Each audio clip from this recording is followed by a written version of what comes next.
Thinking, Fast and Slow is a book written by psychologist and Nobel laureate Daniel Kahneman, which explores the way we think and make decisions. The book is divided into 5 parts, each of which covers a different aspect of human cognition and decision-making. Part 1 of the book, titled Two Systems, introduces the concept of 2 different systems of thinking, System 1 and System 2. System 1 is an automatic, fast, and intuitive way of thinking, while System 2 is a more deliberate, slow, and analytical way of thinking. Kahneman argues that we use both systems to make decisions, but we often rely too heavily on System 1, which can lead to errors and biases. Part 2 of the book, titled Heuristics and Biases, discusses the various mental shortcuts, or heuristics, that we use to make judgments and decisions. Kahneman identifies several common biases that can arise from these heuristics, such as the availability heuristic, the representativeness heuristic, and the anchoring effect.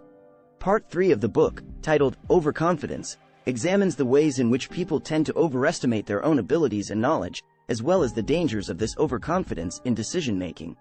Kahneman discusses the concept of the illusion of validity, which is the tendency to believe that our judgments and decisions are based on more information and analysis than they actually are.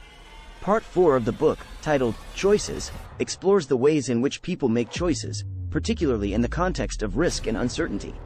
Kahneman discusses the concept of prospect theory, which suggests that people are more sensitive to losses than to gains and tend to be risk-averse in situations where they stand to lose something. Finally, Part 5 of the book, titled Two Selves, discusses the concept of the experiencing self and the remembering self, and the ways in which these two selves can influence our decision-making.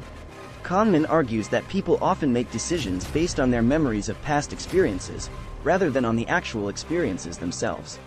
Throughout the book, Kahneman provides numerous examples and studies to illustrate his points and make his arguments more concrete. He also includes several practical suggestions for how individuals and organizations can improve their decision-making processes by being more aware of the biases and heuristics that can lead to errors. Overall, Thinking, Fast and Slow is a fascinating and thought-provoking book that challenges readers to think more critically about their own thought processes and decision-making habits. It is a must-read for anyone interested in psychology, economics, or decision-making in general.